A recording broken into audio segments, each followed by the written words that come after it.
What's up? Let's see here. What's up, everyone? It's what day is today here? It's the 31st, and it is a Thursday, January 31st, 2019.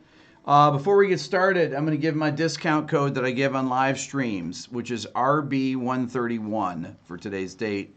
Hi to everyone new. We have thousands of new subscribers. Those of you that checked out my videos while I was out in LA, very cool. I got to make some videos with some great people. Vinny Caluta, you guys saw. I've got one coming out with Tim Pierce, who's a great guitar player, YouTuber, very good friend of mine. I have a Avenged Sevenfold, What Makes This Sound Great, that I did with Sinister Gates, which is going to be amazing. And then I obviously did the one with Chris Lord-Alge, and I'm getting back to doing what you know me for, some guitar videos. Discount code, again, for the Beato book for anything in my store, 20% off. Oh, yeah, 690,000 subscribers. We're almost there. Tell all your friends. RB131, 20% off. That's how I make my living. If you guys want me to keep doing videos, that's how I do it. Basically, I, pay for everything from my store. That's it. But it's great to be back, actually. I like being here. It's fun to travel.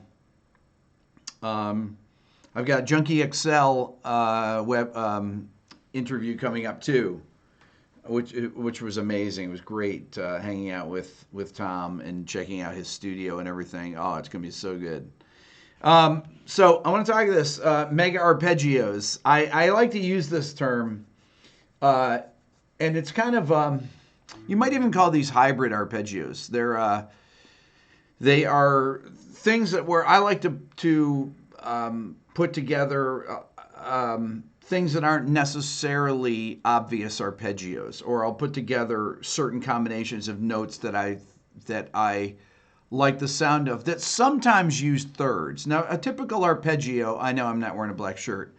Typical arpeggio would be something like this. Like if you're doing a dominant seventh chord. Let's say you're just doing a simple A7 chord. So you'd have root, third, fifth, flat seven. That'd be an A7 arpeggio. And it's always good practice to do this, okay? To take the first thing you really should learn are just your arpeggios with the root on the sixth string, which is the low E, and the root on the fifth string. These are just basic things that you practice. And I don't mean practice every day. Once you have these things down, you don't need to practice them. But one thing that I like to practice, though, just one little tip on these when you're doing them. If you're going through them, you want to go through a particular cycle. And you want to just go, and this is all in my Beato book. You can find it. So major 7, dominant 7, minor 7, flat 5, diminished 7.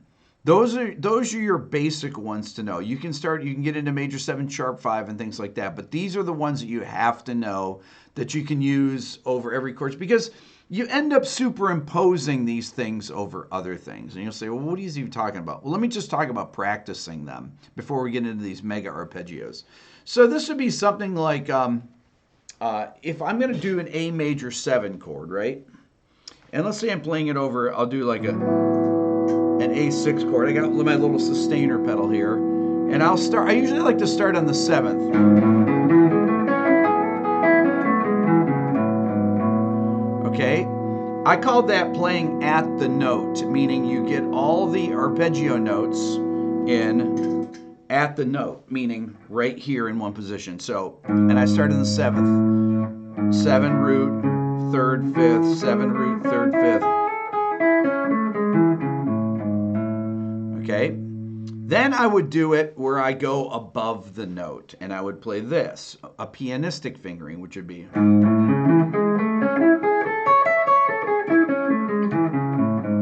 So that's where you're using parallel position movements, just like you would do on the piano. So it's the same fingering. 7, 1, 3, 5, 7, 1, 3, 5, 7, 1, 3, 5. And you can go up to the 7th there and come. And then you end like that. You do the same thing off the 5th string. If you know them just on the 5th and 6th string, you're set. You know most of them, okay? I would set up a groove to practice these things on with a metronome or something, or I'd program a drum groove or something. It's always good to play in time or with time, but I don't like to do that on these because I think it's distracting, even with my pedal there, to have it sustaining. The major 7th on the 5th string would be like this. So I'm going to do D major 7. I'm going to go 7 root, 3rd, 5th, 7 root, and I'll end up. Now, I did something different. I went up with the pinky and came back.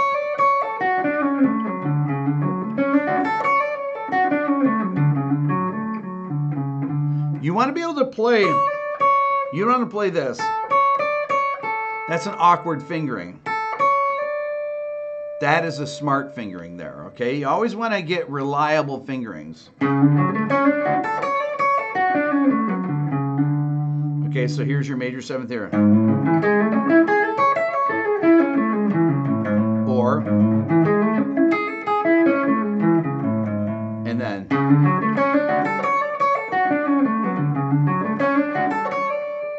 Okay. The next thing you do are dominant 7th chords. Now with a dominant 7th chord, you're going to go back to the flat 7, and I would add it here. So I've got A7. So I've got flat 7 root, 3rd, 5th, flat 7 root, 3rd, 5th. And then you end up back there, because you always want to know where these.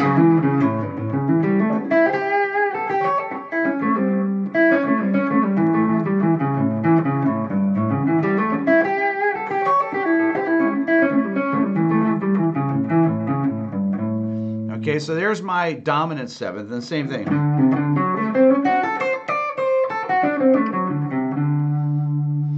Okay, so that would be the D7 chord that's off the 5th position. Okay, then you get into things, then you go through to your minor 7th. Then you go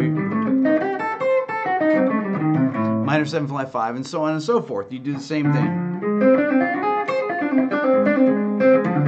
Do the same thing off this string. And I usually will typically play the chord first. And you can add in the root at the top.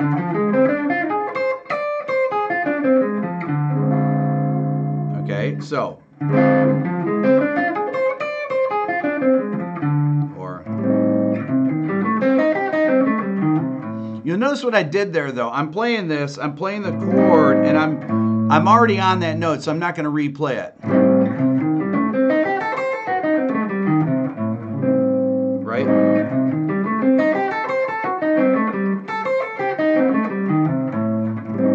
Okay.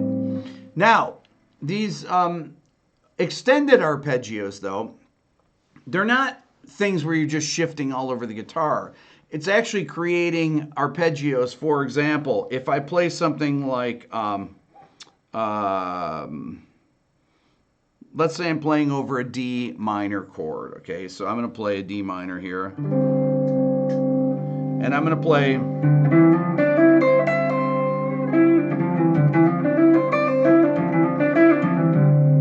Okay, so here I'm going 1. So it's not really a straight arpeggio. 1, 2, 3, then root, 3rd, or 9th, I mean. Then I'm going up to the 7th there. And I can either go to the 9th.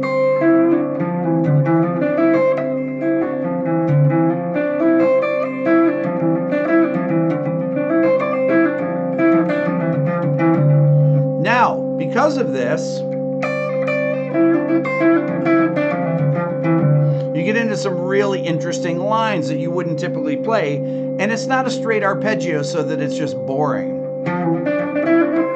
Right? So that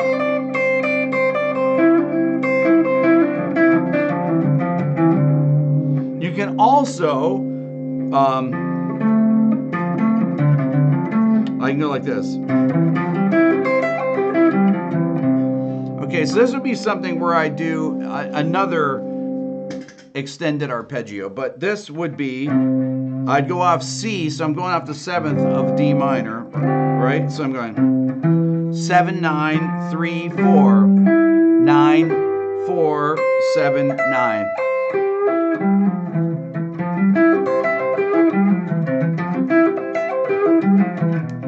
Right, so I've got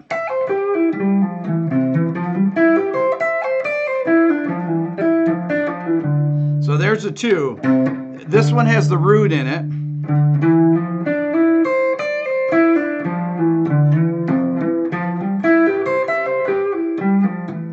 I'm trying to play it really slow. Let me play with the chord again.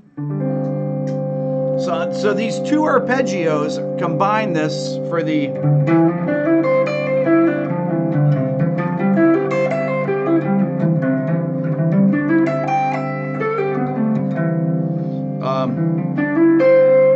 or you can do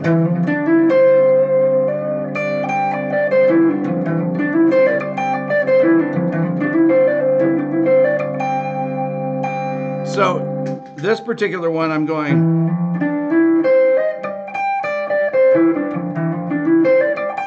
hold on, I had the high note ringing there.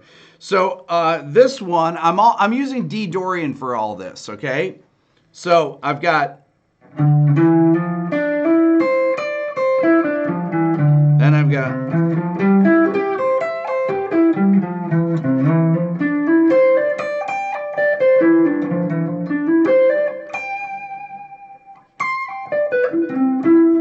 or and here, let me do this here with a chord so you can hear it.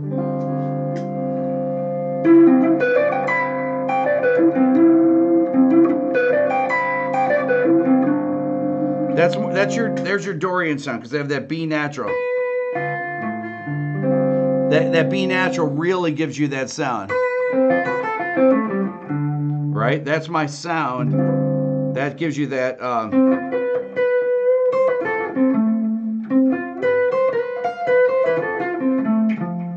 so there's my Dorian, that B natural. But the B natural and C together sound great. Okay? So I've got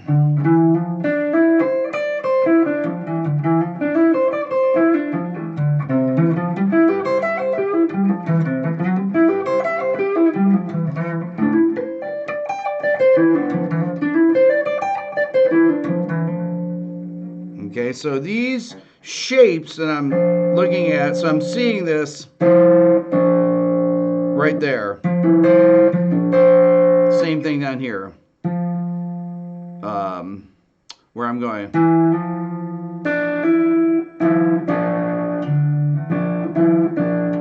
So I'm looking for those dissonances there, those 7ths.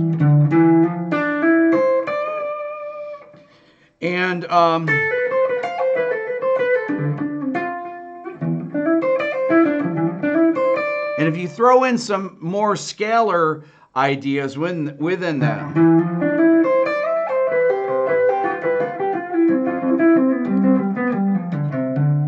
that gives you more of an interesting sound, right? So I've got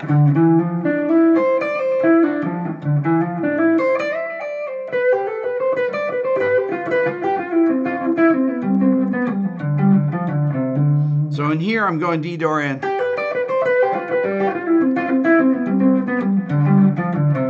Let me do it with a chord again so you can hear it.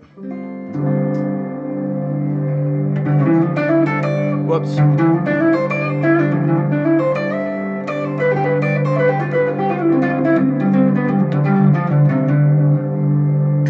So, dude.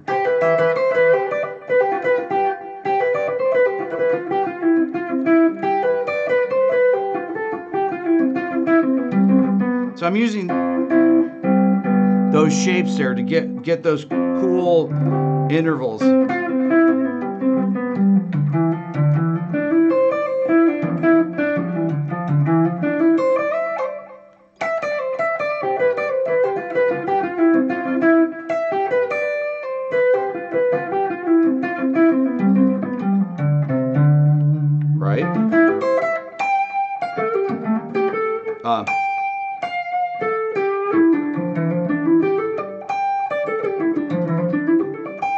And here again.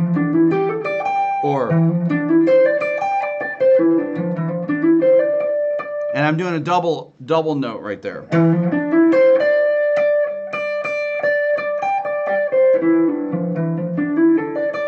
Or you do that. I don't think it sounds as good as.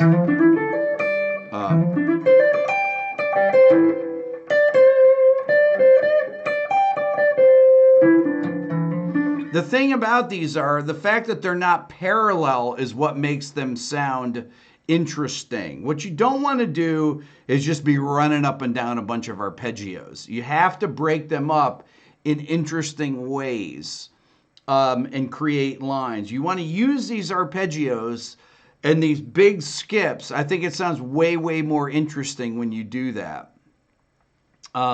D Dorian chord is D minor. If I'm playing, it'll work on a D minor if I just play a straight D minor, right?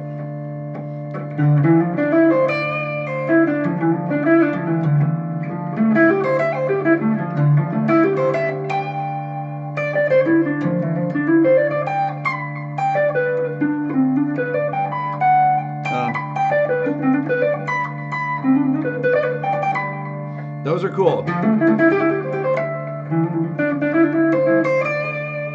Those are hard to do though, right? You know, you can play up the scale.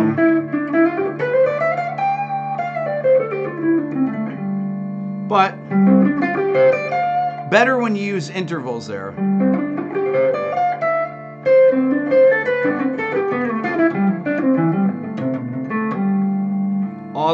I love this.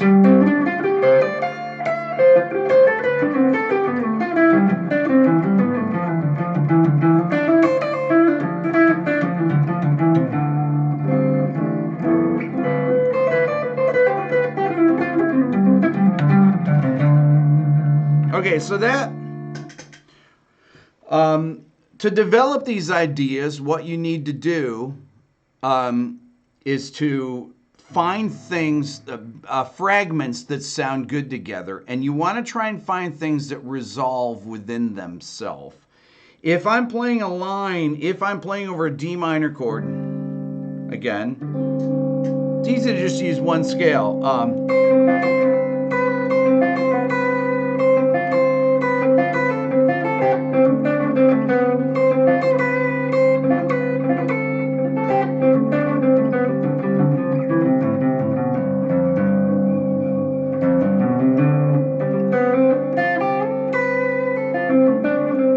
I love that.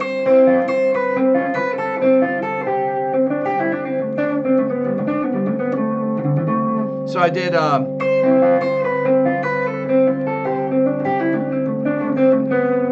that's a great, great line there.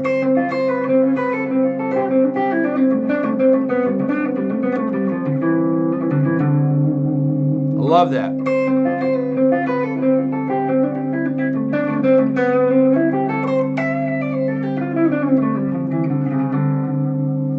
Okay, and I'm not using any scale or notes out of the scale. I mean, I can play notes with some chromaticism and use arpeggios.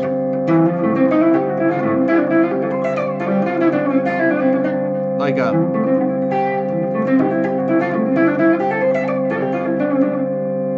let me turn this down a little bit. Here, hold on. So I played.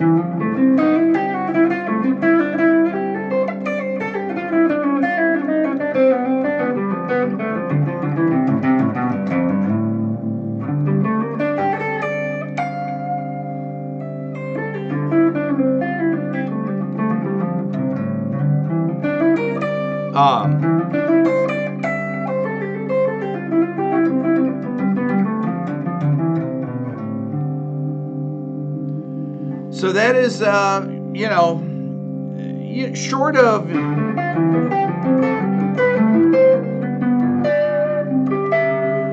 using spread triads, you know, which you can do.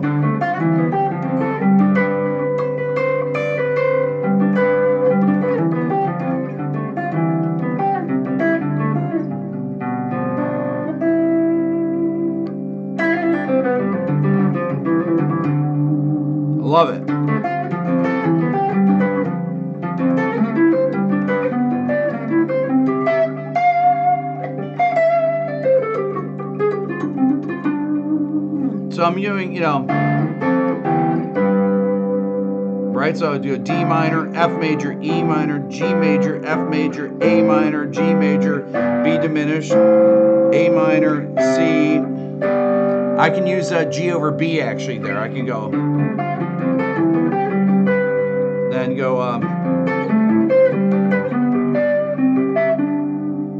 that's a cool thing there. So now I'm not even using that half diminished sound there, right? So, ooh, that sounds cool. So I did D minor, F major, E minor, G major, F major, A minor, G major, G over B, A minor, then C, G over B, D minor. So that's cool.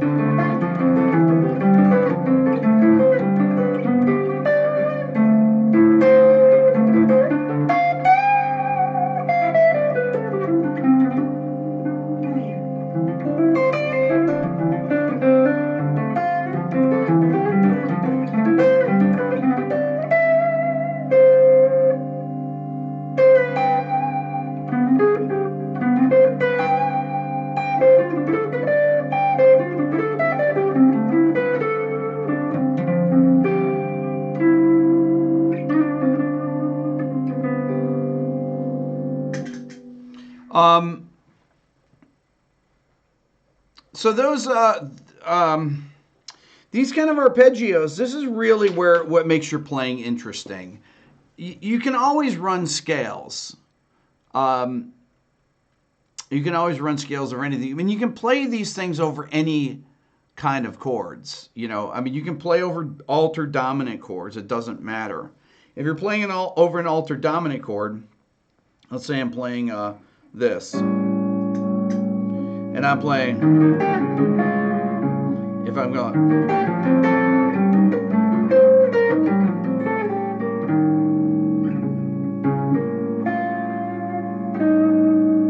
so I'm playing,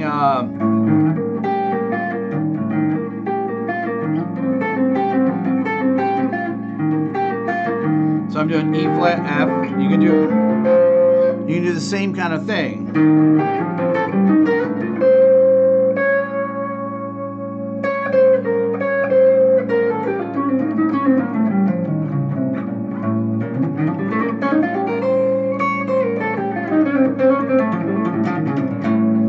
I mean, it's cool to be able to...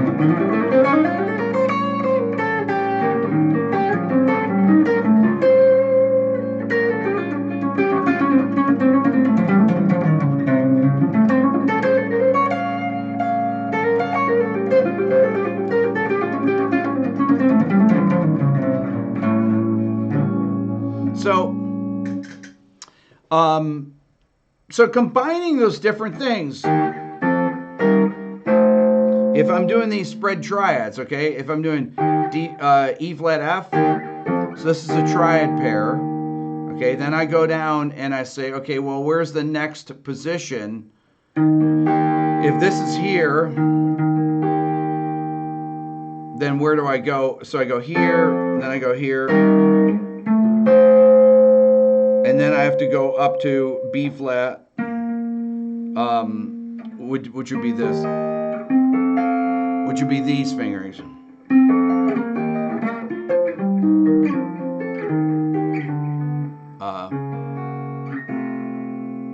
So I did E flat here, then I did F here, E flat, then I did F, E flat, like that. That's a great, great sound.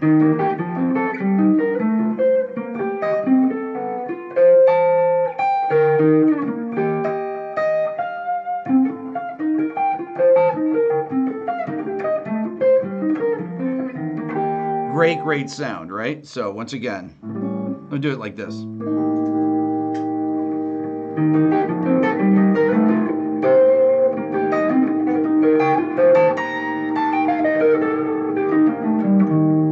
Love it.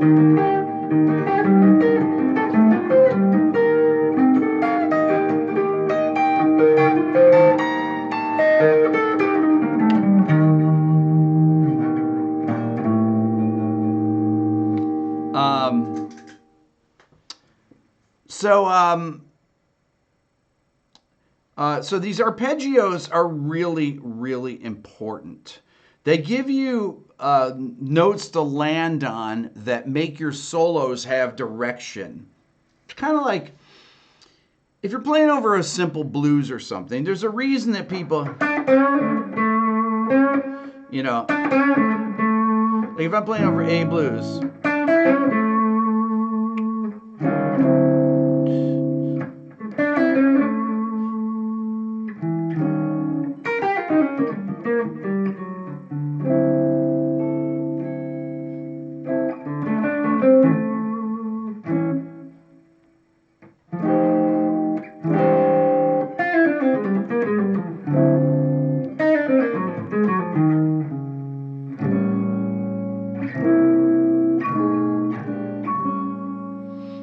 you can, knowing where those roots are, when I'm playing over an A blues, for example, I know where those tonic notes are. I know where the flat sevenths are. I don't have to think about them. I just know where they are. And by knowing that, you know,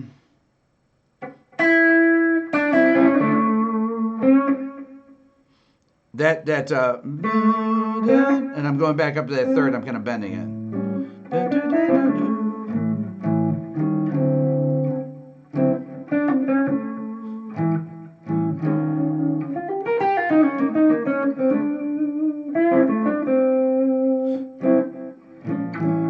Right? So all those notes there, the D7 chord, I see that 7, that.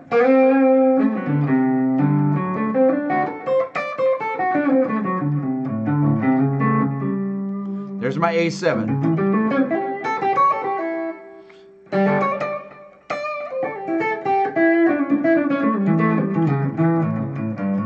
I know where those, by knowing those arpeggios, you always are going to be ending on good notes.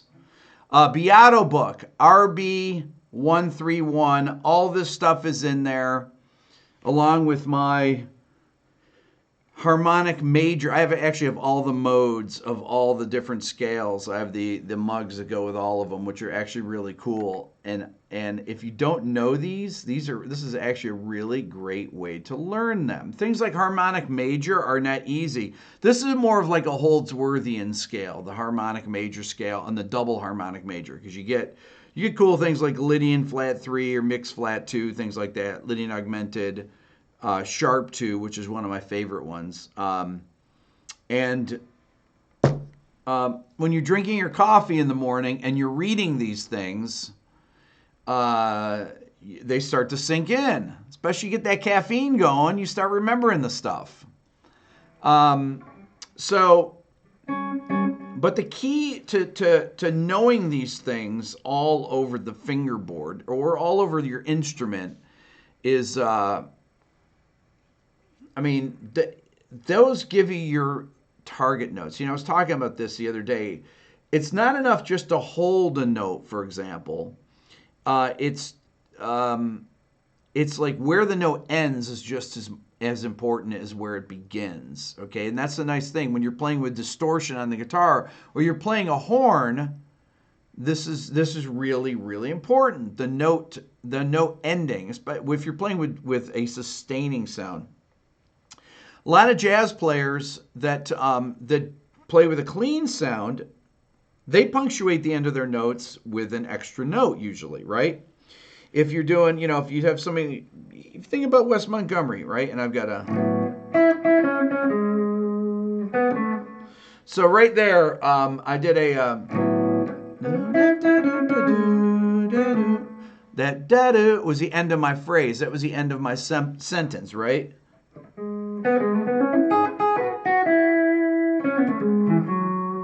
Right?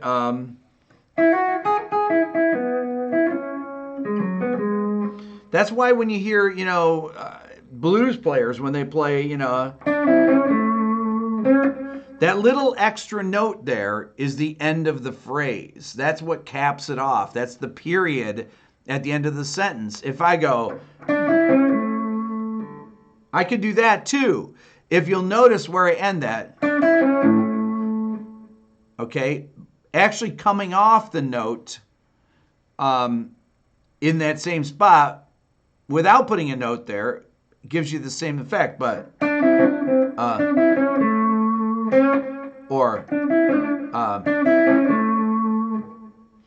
you know what? I went to the gym today and I lifted weights really hard, and my arms are so tired right now. It's pretty funny. When I picked up the guitar today, I was thinking, oh man, my biceps are killing me here. It's honestly, it's hard to hold my arm like that right now. But when you're ending your phrases and when you're playing something, so there's my third, right?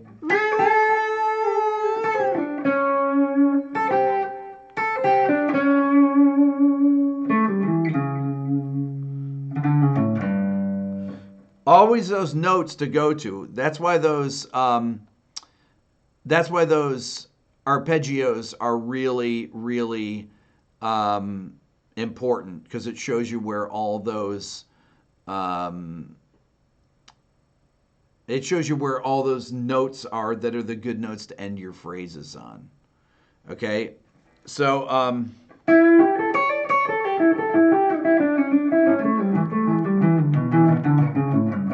when people talk about don't use the fourth,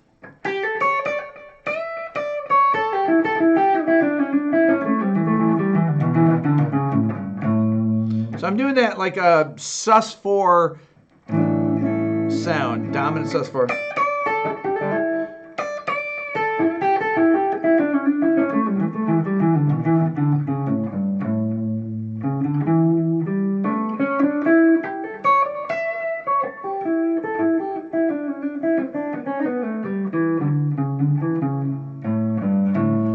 All those things.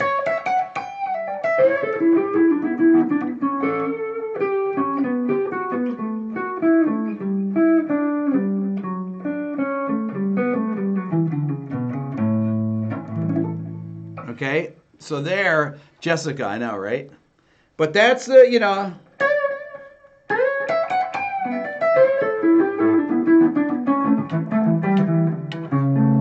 So I've got all those notes there. I'm always thinking about those things, right?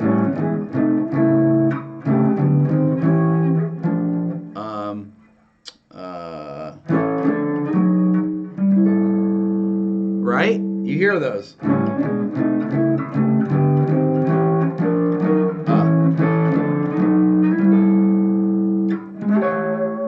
So I get A7, then I got a little passing diminished, A over C sharp, and then I've got the dominant seventh, A7 over C sharp.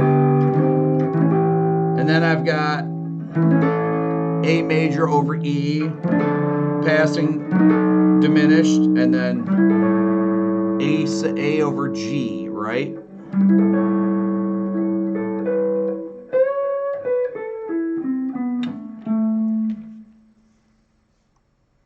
Wait.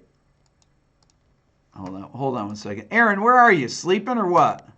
I gotta hide this joker here? That was the one dislike. Always one troll.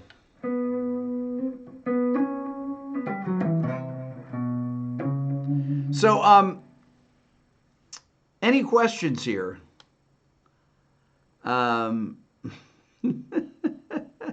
There's some funny stuff on here. Play Wonderwall. Wise guy. What's up, Peter? How are you?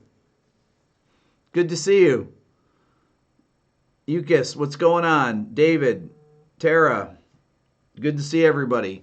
RB 131. So I'm back. You know, I got to tell you this. So when I was at NAMM, let me do this here. When I was at NAMM, what's up, Joe? It was so deafeningly loud.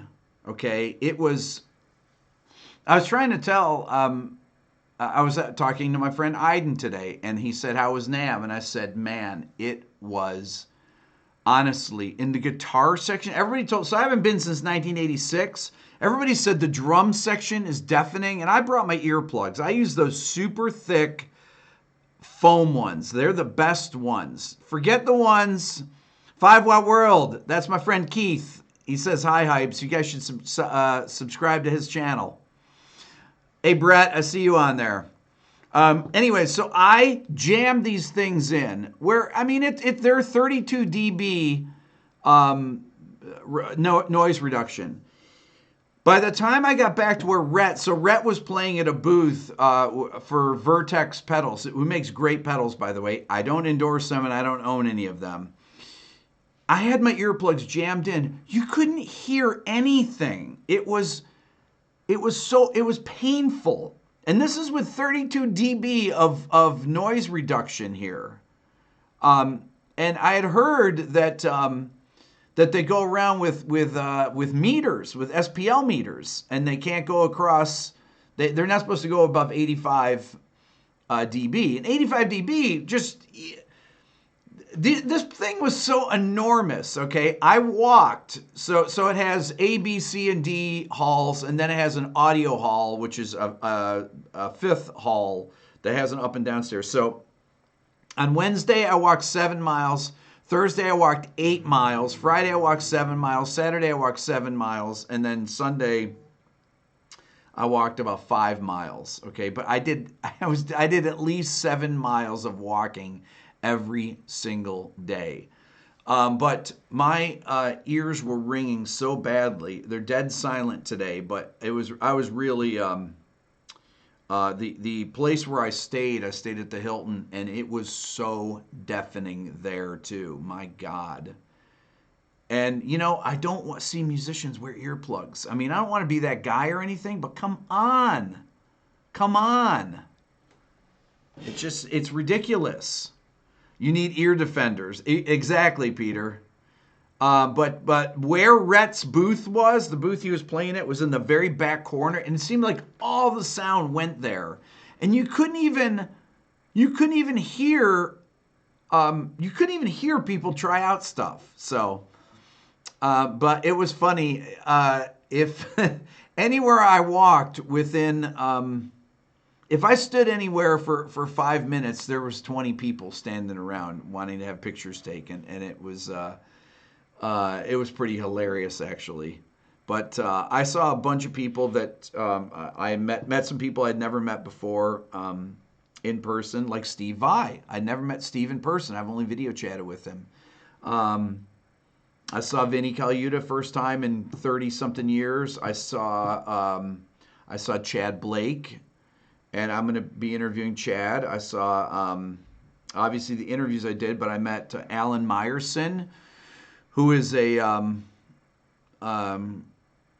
who's a great mixer, does all these soundtrack mixing. Subi was there. Now, I met Subi in person. Now, Subi, you were over there right when all this was going on. I was talking to him. Subi's got a great beard, by the way.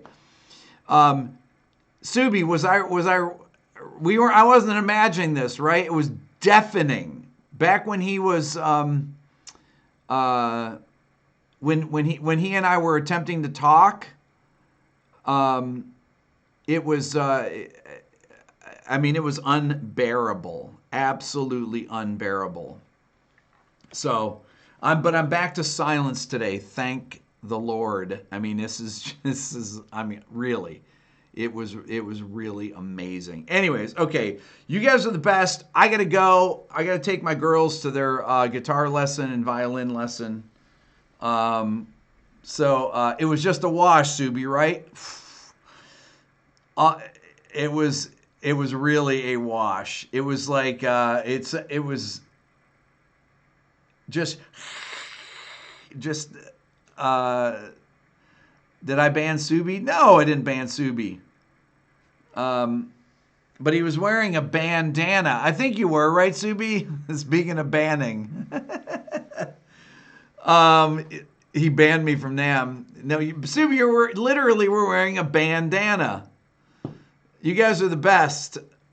You guys are the best. RB 131 for 20% off anything at my store. That's how I make a living, to do this whenever I do it. I don't need to say it. You guys are awesome. And we'll talk later, okay? Thank you so much.